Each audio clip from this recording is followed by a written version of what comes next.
présentation donc, du premier sujet de MEM2. Donc moi je vais faire la personne qui passe l'oral et Edouard sera le jury, notre magnifique présidente top là.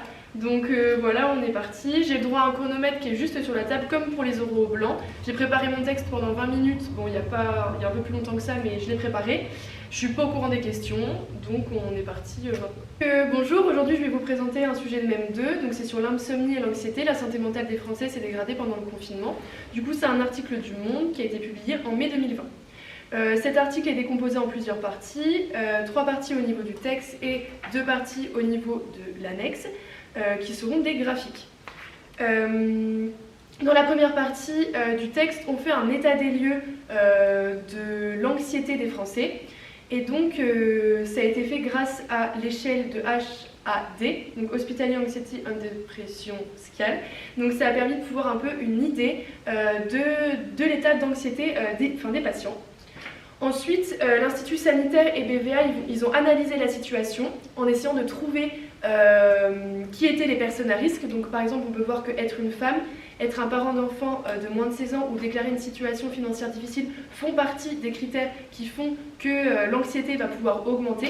De plus de ces caractéristiques, on peut voir que par exemple le télétravail ou un proche qui a été affecté par le Covid ou encore être mal informé sur la maladie peuvent provoquer encore plus d'anxiété que la normale.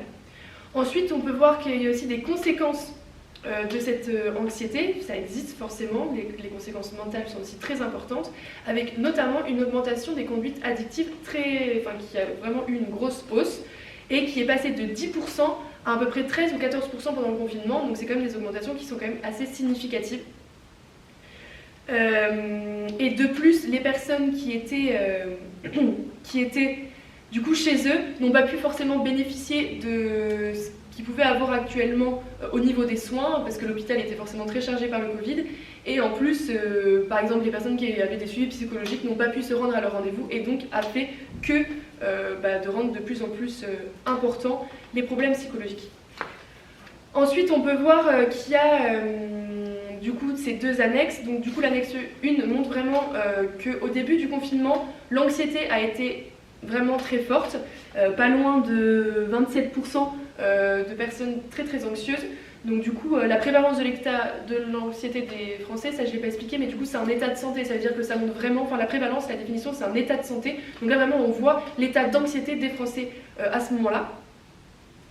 Et comme on peut voir, l'annexe 2, elle est un peu plus complexe, elle est très très chargée au niveau des chiffres et un peu plus compliquée à analyser, mais de ce que j'ai pu en retenir, on peut voir qu'au moment du confinement, il y a 3 curseurs qui ont augmenté, dont l'approbation et l'adoption des mesures de prévention par les proches, tout forcément, et ensuite mesures de prévention perçues comme contraignantes et gravité perçue du Covid-19.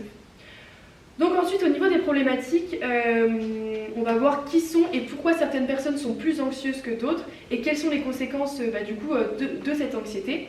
Du coup, comme on a pu voir que les personnes qui étaient beaucoup plus anxieuses, c'était du coup des personnes qui sont dans des situations à risque, c'est-à-dire qui manquent d'argent, qui sont forcément hyper dépendantes de la société de base, et du coup cette société qui s'arrête pour eux est du coup très très compliquée parce qu'ils ne peuvent plus rentrer dans la routine dans laquelle ils étaient normalement. De plus, les parents qui ont des enfants de 16 ans, ça explique que leurs enfants ne pouvaient plus aller à l'école normalement et du coup c'était compliqué pour eux.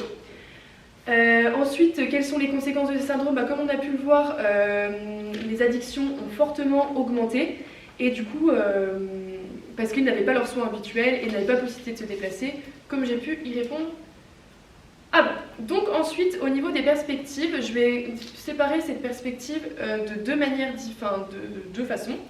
D'abord, les perspectives qui ont été mises en place par l'État à ce moment-là. Donc par exemple, au niveau des étudiants, c'est ce qui nous a le plus touché. On a pu remarquer que le Crous est passé à 1 € pour les repas, 2 repas par jour à 1 €, donc il y a des choses qui ont été mises en place. De plus, l'aide psychologique qui a été proposée où des rendez-vous de psychologie étaient offerts aux personnes qui en avaient besoin. De plus, les professeurs ont essayé quand même d'être de plus en plus présents, beaucoup plus présents. Les cours en distanciel n'étaient pas évidents, mais on a su quand même s'adapter un maximum, donc là on peut dire que le suivi a été fait. De plus, si on ne parle pas que des étudiants, on peut voir quand même qu'il y a beaucoup d'aides qui ont été mises en place pour par exemple les restaurateurs, les boîtes de nuit et les bars de manière générale qui ne pouvaient pas être ouverts de manière comme d'habitude.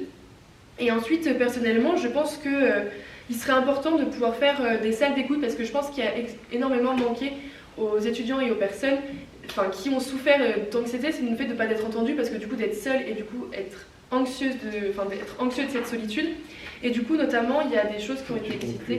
Ok, du coup pour conclure, on peut voir que le confinement a donc provoqué forcément des effets psychologiques à de nombreuses personnes et donc du coup ont augmenté l'anxiété de beaucoup de personnes et que quand même je pense que l'État a essayé de pouvoir essayer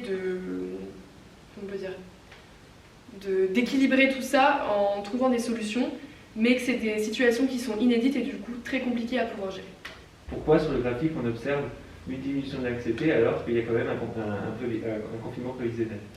Parce que les personnes déjà sont habituées, ce n'est plus une situation qui est inédite et du coup forcément les personnes savent à quoi s'attendre, non plus tout d'un coup parce que quand même le confinement c'est quelque chose qui n'a jamais été là, qui a été là dans des périodes qui étaient très graves au niveau de la France, ça a été des choses qui ont été connues pendant la guerre et je veux dire c'est un mot confinement, c'est pas rien et je pense que forcément ça a rappelé des choses et des souvenirs qui étaient très anxiogènes pour l'intégralité des Français et que du coup forcément une fois que la situation a été vécue et qu'on a pris nos habitudes là-dedans, et forcément ça a amené beaucoup moins d'anxiété que ça aurait pu le faire avant. Très bien, merci. Selon toi, quelles mesures le pouvoir public peut-il prendre en période de crise sanitaire pour assurer la continuité des soins? Déjà de mettre au courant que des soins existent, parce que je pense que le gros souci c'est quand même un problème de communication, et donc informer un maximum, que ce soit du coup par forcément les réseaux sociaux, parce que c'est là où les informations passent de plus en plus, que ce soit sur les nouveaux réseaux sociaux d'autant plus parce que quand même les jeunes ont pu être pas mal touchés par du coup l'arrêt de cette continuité des soins. Si on parle des soins purement médicaux et non pas forcément psychologiques, il faudrait qu'à l'hôpital il y ait des services comme ça a été fait qui étaient vraiment réservés au Covid et qu'on ne puisse pas mélanger, que tout ne puisse pas être mélangé, quoi. Sur l'annexe 2, on constate qu'au mois de juillet, la population s'est sentie plus vulnérable au risque d'infection par le Covid. Pour quelles raisons selon toi? Forcément les personnes sont senties plus vulnérables parce que de tout d'un coup les gestes barrières se sont forcément beaucoup diminués, les personnes sont parties en vacances alors qu'à la base on restait beaucoup dans nos régions, beaucoup avec nos familles parce que forcément le milieu scolaire ou le milieu du travail professionnel ne nous permettait pas forcément de partir alors que là c'est la liberté à tout, on part en vacances, on redécouvre la vie d'avant, on enlève le masque, il fait chaud et du coup c'est pour ça que les personnes se sentaient plus vulnérables parce que les gestes barrières diminuaient. Ok, super, merci. Est-ce que tu pourrais donner d'autres facteurs explicatifs que ceux évoqués dans le texte qui expliqueraient qu'on a une prévalence de l'anxiété plus importante dans certains types de populations, et notamment les femmes? Notamment les femmes, et comme on pouvait le voir aussi, c'était les parents d'enfants et ceux qui sont dans des situations financières difficiles. Il me semble en avoir un peu parlé dans mon développement parce que ce sont des personnes qui sont, notamment les personnes avec une situation financière difficile qui sont hyper dépendantes de la société parce que du coup forcément ils ont besoin que la société fonctionne de manière classique pour pouvoir avoir leurs besoins et ils n'ont pas forcément beaucoup d'économies derrière et donc forcément à un moment où le confinement, où la société s'arrête et vu qu'ils sont totalement tributaires de ça, forcément c'est compliqué. Très bien. Est-ce que tu pourrais définir ce qu'est un psychotrope avec tes mots à toi? Un psychotrope du coup c'est une molécule, synthétique, naturelle, peu importe, qui va provoquer des effets psychologiques qui peuvent être d'ailleurs de manière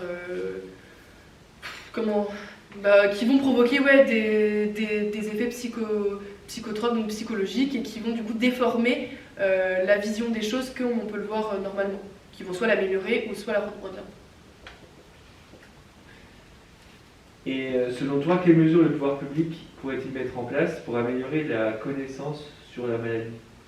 Alors ça, de manière générale, je pense qu'ils le font déjà pas mal, mais c'est de manière des fois un peu de manière un peu bancale. C'est, je pense, donner la parole à des par exemple des médecins ou des pharmaciens ou peu importe, des gens qui sont dans le domaine médical et qui sont très proches au niveau des réseaux sociaux et qui vont par exemple comme et ça se dit médecin ou ce genre de compte qui ont les connaissances nécessaires à apporter et qui sont du coup légitimes de pouvoir apporter tout ça et qui vont pouvoir permettre de donner l'information à un large panel de personnes et qui vont pouvoir être partagées et je pense que c'est par ces moyens-là que vraiment l'État doit agir et doit penser à agir de beaucoup. Très bien, merci beaucoup. Ouais.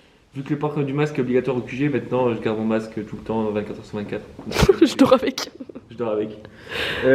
Alors du coup, concernant la présentation de Louise, le principal problème qu'il y avait, c'est le déséquilibre quant à ses parties. En effet, sa synthèse est beaucoup trop longue, puisqu'elle faisait 3 minutes, et il aurait fallu, pour un article de cette longueur, environ 1 minute 30. La synthèse, c'est vraiment résumer les éléments principaux de l'article, donner la ligne directrice de l'article. Ça permet à votre auditoire de se situer, de savoir quel est le sujet qui va être abordé, quelles sont les différentes dimensions du document, mais sans rentrer dans les détails, éventuellement donner 1 ou 2 chiffres majeurs, mais sans rentrer dans les détails des résultats d'une étude, etc. C'est vraiment donner une première approche de l'article.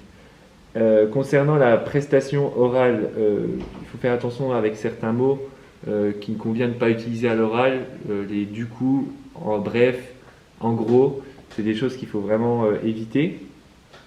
La problématique était pertinente, elle aurait pu être davantage originale. Au niveau de l'argumentation, et c'est surtout ça qui a posé problème, c'est que la synthèse était beaucoup trop longue et beaucoup trop d'informations étaient abordées dans cette partie, ce qui fait que l'argumentation était vide comparée à la première partie de synthèse, puisque toutes les informations avaient déjà été mentionnées. Au niveau des ouvertures, elles étaient intéressantes, mais manquaient parfois de lien avec le texte, et les limites du document n'ont pas été évoquées, notamment les limites éventuellement de l'étude, de la présentation des résultats, etc.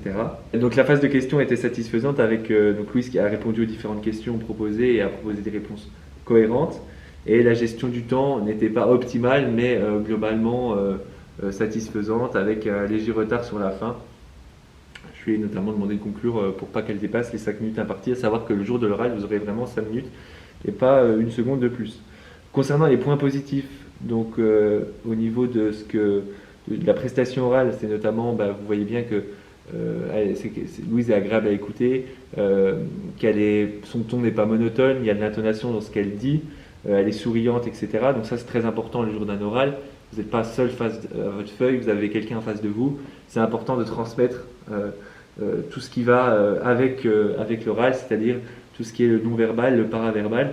Ça mettra d'autant plus en valeur votre propos. Les consignes ont été respectées, c'est-à-dire qu'elle a bien suivi ce qu'on lui demandait de faire, une synthèse, une problématique, une réponse à une problématique, avec des perspectives, même si certaines parties étaient déséquilibrées et auraient mérité d'être étayées. La problématique était pertinente et adaptée au sujet. Les ouvertures étaient intéressantes et variées, et elle a surtout fait l'effort de répondre à toutes les questions en essayant de justifier, de donner des exemples, sans se laisser déstabiliser et sans dire je ne sais pas, laisser des blancs, etc. Elle a vraiment essayé de fournir des éléments, et ça c'est très important.